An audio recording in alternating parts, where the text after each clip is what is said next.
Hi, I'm Daniel James. Welcome to Livewire. My guest on the show this week is a writer and a novelist hailing from Exeter in the southwest of England. Welcome to the show, Graham Sclater. Welcome to the show. Welcome to Livewire. Hello, Daniel. Nice to be with you. And it's my first time on Livewire TV, which is wonderful. I will be gentle with you. Thank you. I say that to everybody and they end up in tears at the end. I'm wringing out the sweat. I don't mind. Now your location looks lovely. I mean, looks like you're sitting in a study of some kind. Yeah, this is my study. I've had it now for probably 20 years. It used to be a recording studio, but we converted it into a study when I decided that I wanted to spend most of my time writing, whether that be scripts or novels. So I needed a place to call my own.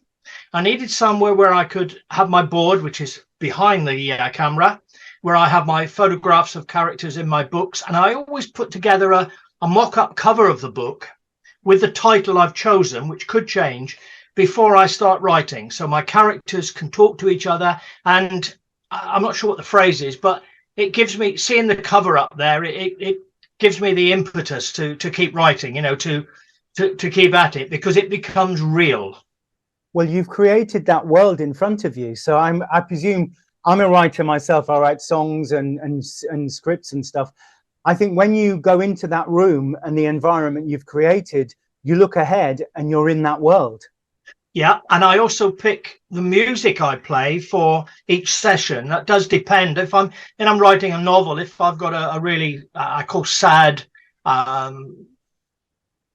very hard hitting, if you like, because sadness can be hard hitting, then I will play someone like Andrea Bocelli, because that really fits in. Other times I will use just some natural sounds with just a little bit of acoustic guitar or piano under it, and that I'll put that on repeat, and that will play for hours and hours and hours, and I just work away. And I don't look at the clock. I don't have a clock. The clock's out of the way over there. So if I look at the clock and it's 3 a.m, I'm tired. If I don't look at the clock, I'm okay.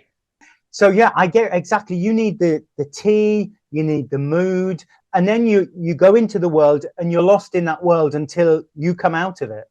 Yeah, and I did a talk last night, and people said, well, I sold a lot of books last night, but people said to me, well, how can you write 2 books at a time simultaneously, which for them appeared to be difficult. For me, it wasn't, because once I get into my characters, I become those characters, and I've got them on the wall. I always pick someone that I know as an actor, or someone that looks how I want them to look. Do you know what I mean? I choose them very carefully so that the dialogue is not the same, which is very important. So when I'm writing, or I am that character, and then I become that character, but I can walk away from it.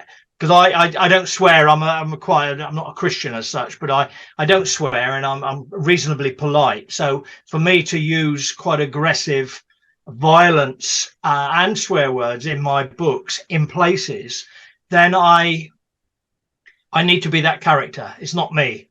But none of the characters are the same, and that's a problem that a lot of writers have. When you read dialogue, you cannot differentiate between one or the other until someone actually states on it, Fred said, or Jim said, or Corinne said, or Carol said. So you don't know who it is. So you have to have the way that they talk, and in order to do that, you need to become that person briefly in a conversation or any sort of scene. Well, also to make it believable, I think you have to almost live the character emotionally.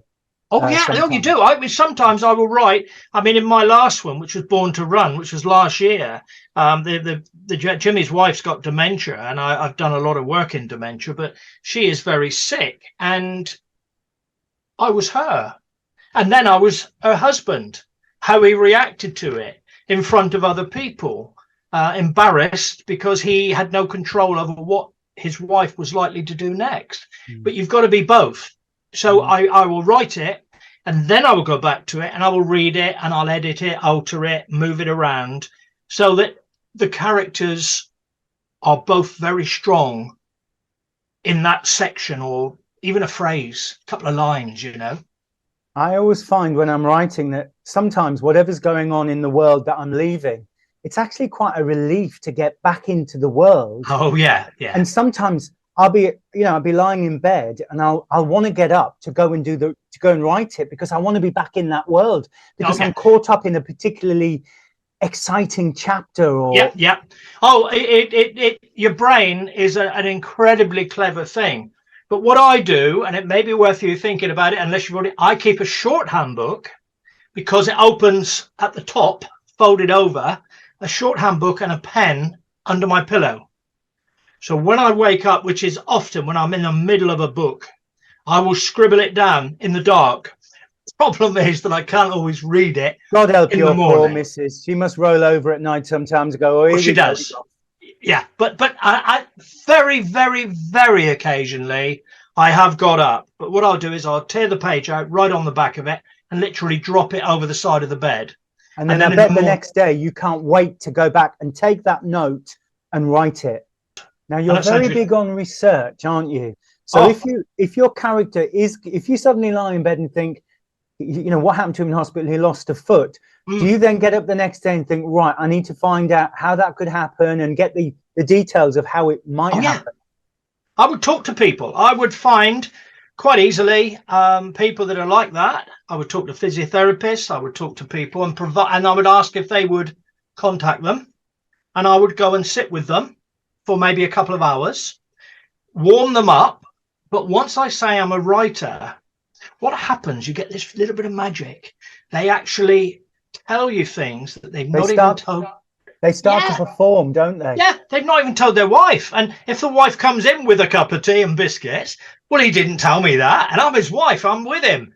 Oh, well, and I try to placate that and get over it. But no, you've got to get it right. And the recuperation and all that, and that would link into the book, because I've watched a lot of documentaries where military people have lost a leg or legs or arms, and the thing they always say is when they are able to think and they realize that they're in that state, they've lost those limbs, they feel their life is over.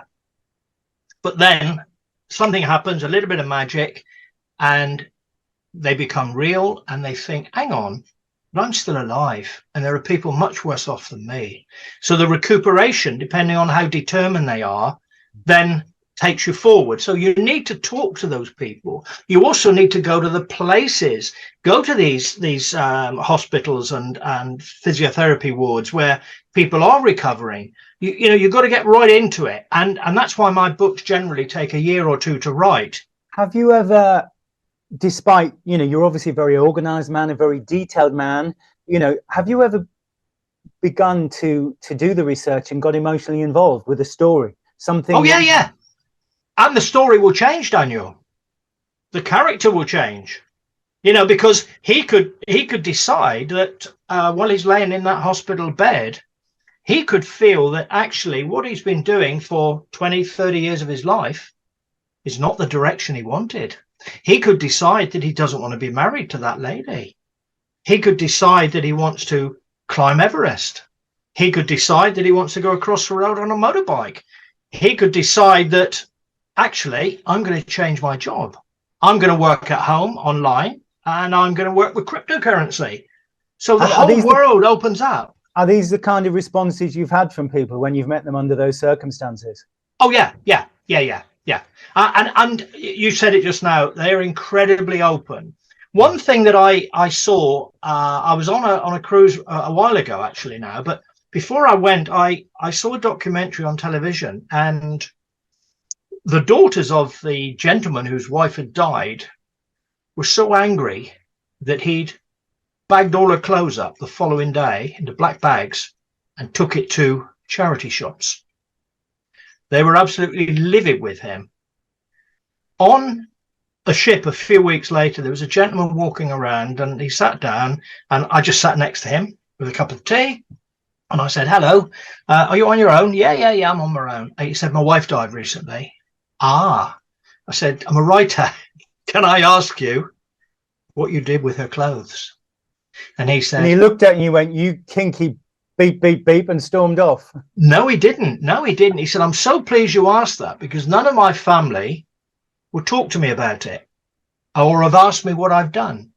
And he said, I sorted out her really nice clothes, and I've kept those, and they're in the wardrobe. But everything else I've gotten rid of, because the last thing I wanted to see was her clothes when I opened the wardrobe, because it would bring back memories of her, which are great, but it would also bring back the fact that she had died. So, but everyone would say different to that, you see. So I asked several people and I got different responses. But then as a writer, I decided to choose the best way for the story. Can I go back to the early days? I mean, I'm fascinated by, you know, your process. I can relate totally to it because it's about realism and it's about people being able to relate to your stories. Am I right in thinking that you started writing TV scripts and screenplays first, and that's how that benefited you in your style of writing dialogue? Yes, I had two huge successes with a small s, but nothing happened. Adam Faith wanted, I sent him a script. In fact, I took it to him when he was at Torquay. I'm in Exeter. And his PA phoned me up about 2 weeks later and said, we like it, but he doesn't want to be in it. Have you got anything else? I said, oh, yes. And I didn't have anything.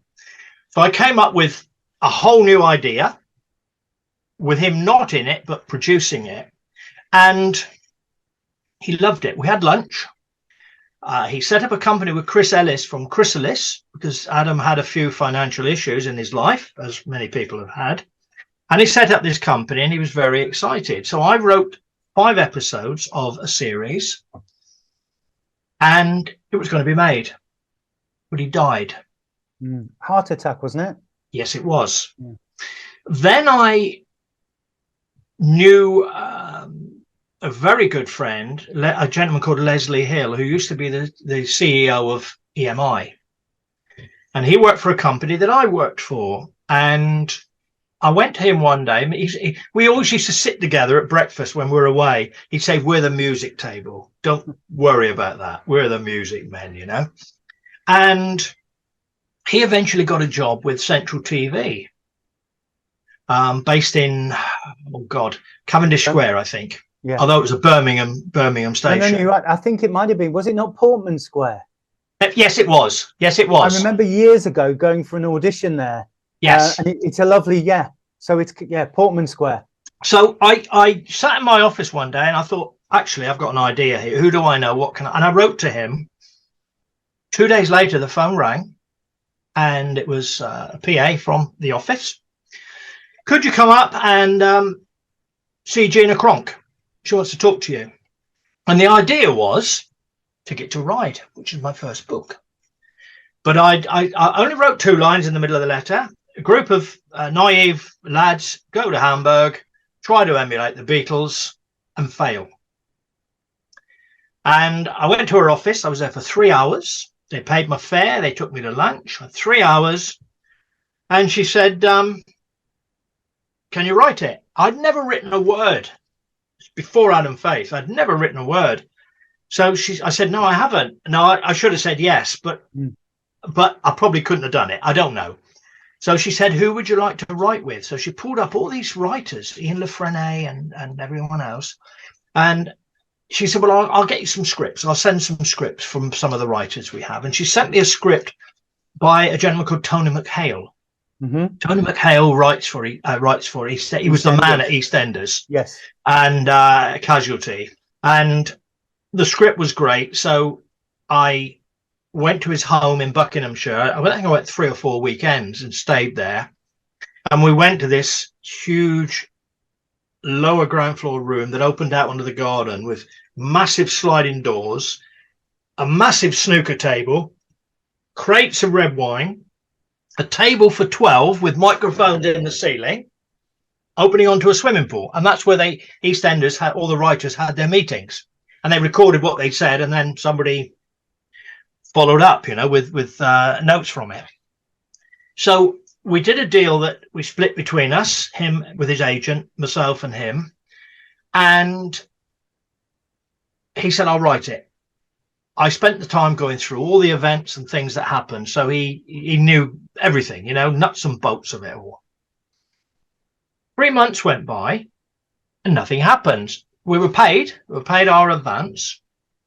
And I phoned up Gina and I said, Gina, I said, I've not seen any of Tony's work. I've not seen his treatment. I've not seen anything. She said, oh, haven't you? Oh, and what happened in the meantime? Ted Child, who was head of all the TV then, actually slated the series in.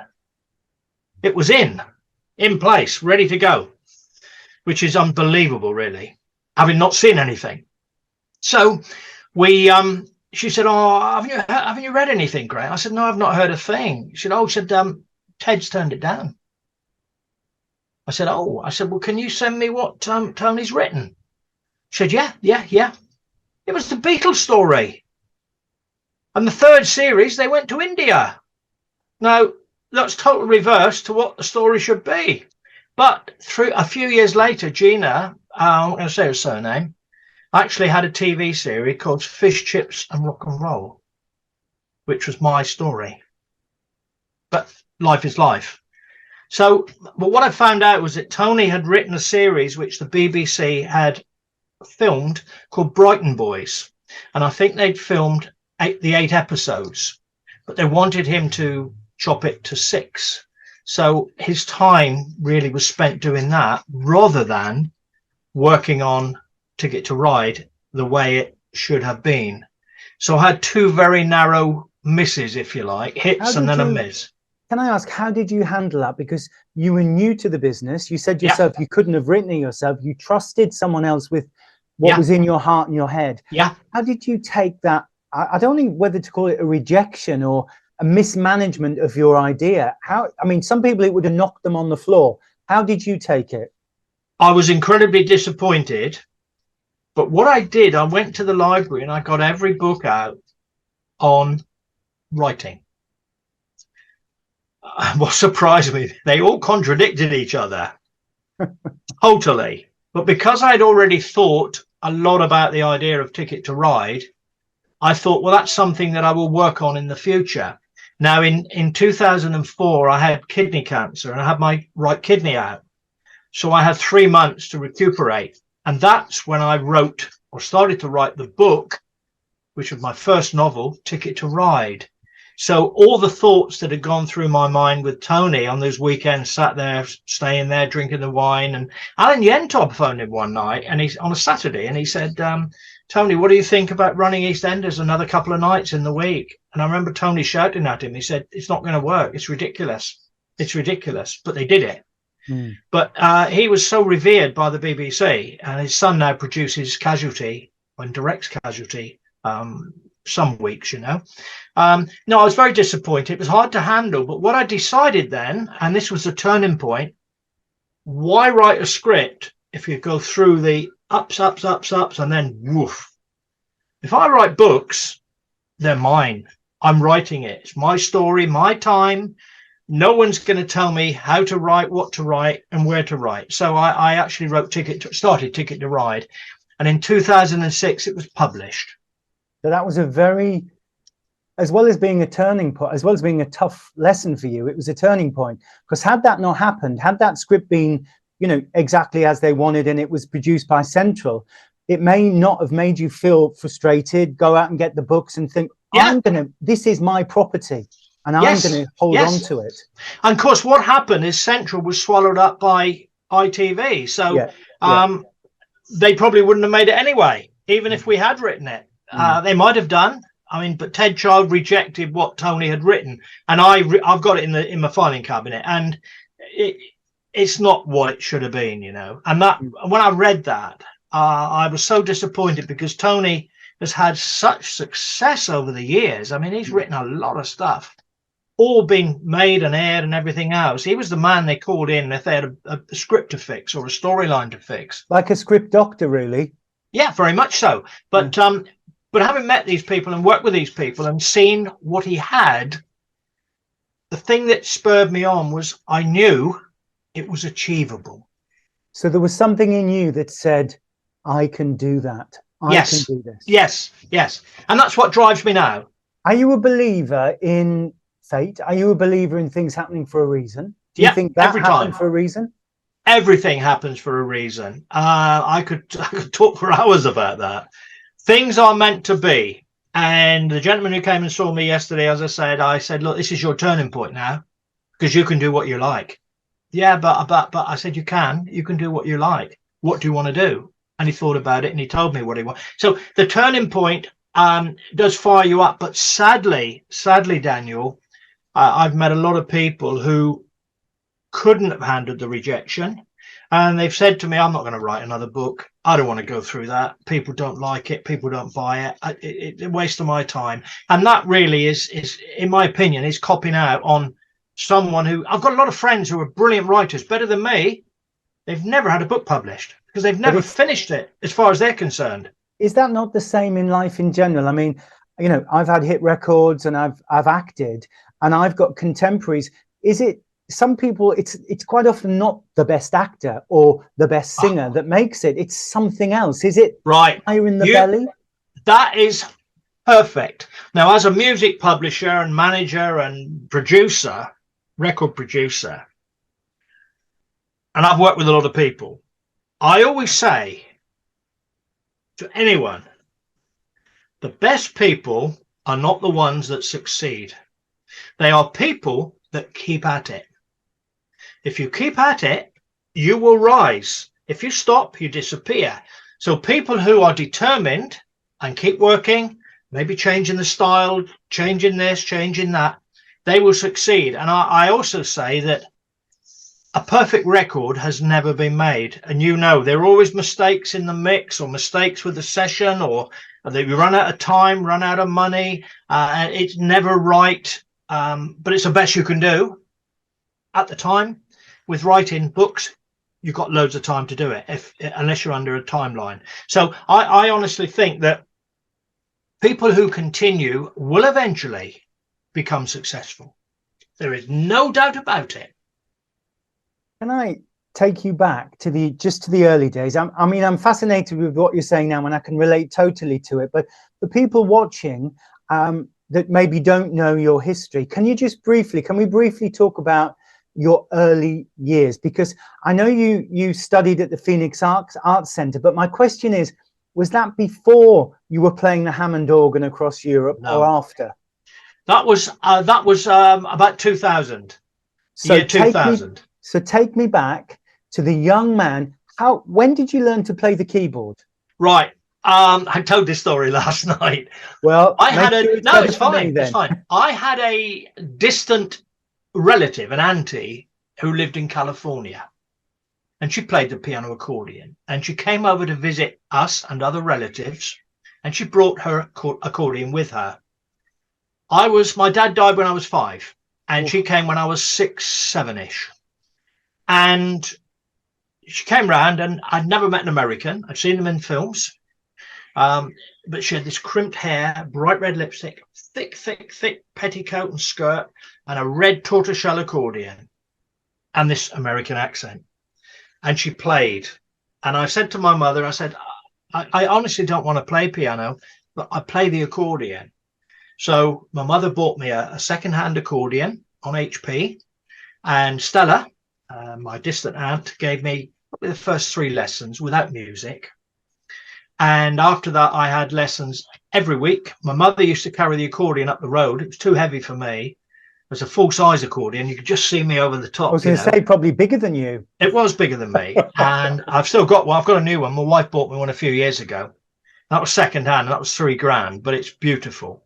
But I played the accordion, and every week, and I learned to play from music, only music. So I was playing classical music, things like the Dam Busters March, reels. I played everything by music. And when I was about 13, 14, all the lads in school, so born in 47, so, you know, it's 1960, 58, 59, 60, we're all in bands. And I said, well, I want to play in your band. They said, well, we don't want an accordion. Not an accordion. We're not a folk band. We're a pop band. We're a band. We're new with guitars. So my mother bought me a little stand-up keyboard that was very much like the accordion, except it was electric. And you move your leg and the air would come through, and a little fan inside, and you could play. So we put a Reslaw mic in that, put it in an amp, and I went to a rehearsal with some school friends. Problem was, I only played by music. So the guitarist had to go through each chord and tell me the notes so I could play the chords, which was my starting point. I then got rid of that because it was embarrassing, and I bought a bird organ, which was a 2-manual, wonderful organ, great sound. And I joined a couple of blues bands in Exeter and worked away. And then one night, there was a knock on the door. There were 2 lads. I didn't know them. And they said, we've got an audition in London to go to Germany at the Charlie Chester Club in Soho, in the basement. I said, right. We've got to have an organist or a girl singer. And I said, well, okay. But one of the guys said, but I'm the singer. So I don't want a girl in the band because I won't have a job. So he said, we just need the organ. Okay. So we spent a couple of afternoons, early evenings, rehearsing half a dozen songs. We went to, no, we were going to go to London, but I chickened out. And they came round with a van ready to go. We're going to, and my mum said, he's ill. He's not, and I was a sickly guy. I used to get asthma. I was a very sickly lad. He can't go to London. He's not well. So they went to London. They got there, set up. The agent walked in and said, well, where's the organist? Well, he's at home. Come back tomorrow with the organist. So they came back. How lucky. Most of them would have said, on your bike, they're 10 a penny. Exactly. So they came back, and it was a Tuesday evening, and I was doing day release at college as a trainee surveyor. I was only 15, just 15, yeah. And they knocked on the door, and from the front door, you could see right through the house into the kitchen, little terraced house. And they saw me there.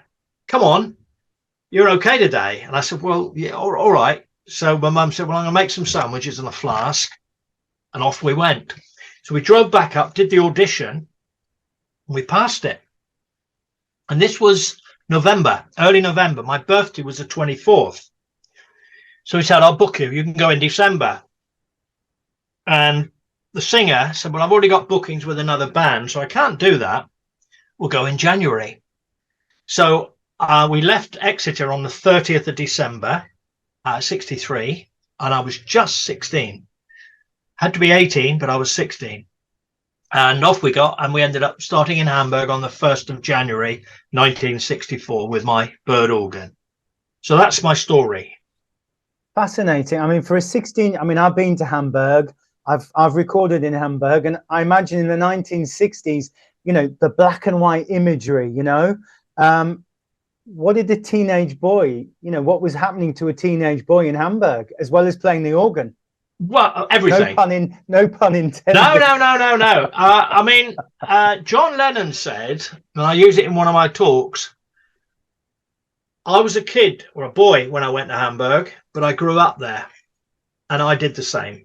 I'm going to say, you are prolific. I mean, this lad that's obviously got a mind, and you're open to talking to people, to soaking up your own experiences.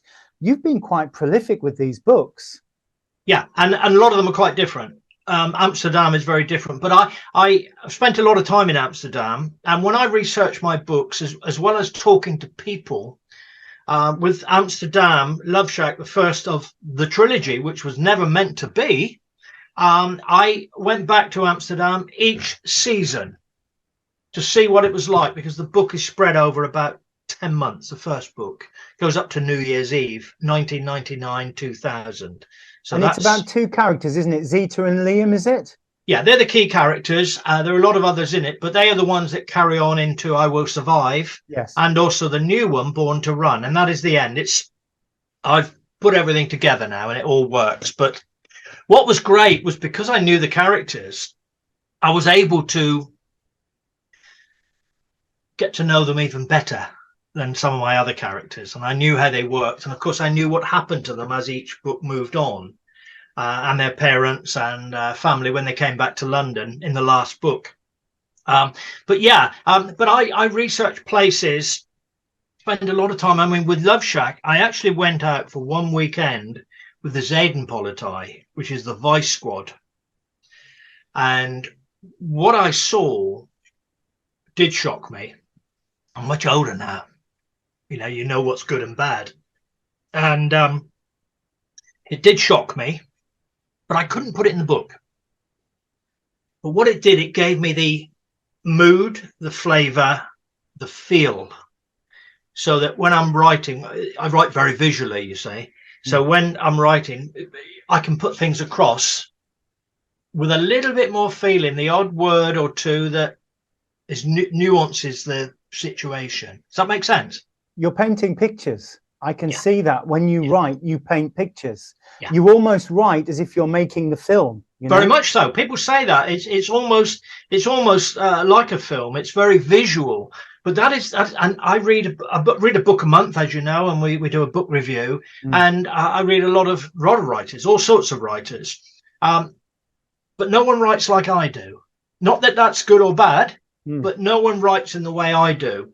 And I am hopeful that one day someone will start to make films of my novels, because it's all there. It's, you know what I mean? They're very cinematic. They're very cinematic. Oh, totally. So your current project, the latest book. Right. Well, my new book I'm working on, it's not going to be out until next year because I've got a lot of things on, which we maybe discuss in a second. But it's called Street Life. It's a fictitious town in the West Country. It's a mix of Exeter and Bath. I've got some wonderful characters. I've got a Scottish piano accordionist whose mother is disabled in Edinburgh, and his sister looks after her, and she hates him because he sends money home every week, but his mum thinks he's better than her because he's sending the money home, and he does go back to Edinburgh. I've got two girls, one from Liverpool and one from Manchester. I have a Australian beach boy whose parents are very wealthy. He's blonde, looks great. He's come to England to join a rock band illegally. He shouldn't be here. I've got a gentleman called Henry who has dreadlocks. He's white. He's 6'3". His father was an ambassador in Jamaica. He loves reggae, the Rasta life. I have a drug addict, come alcoholic, called Richard, who plays the saw.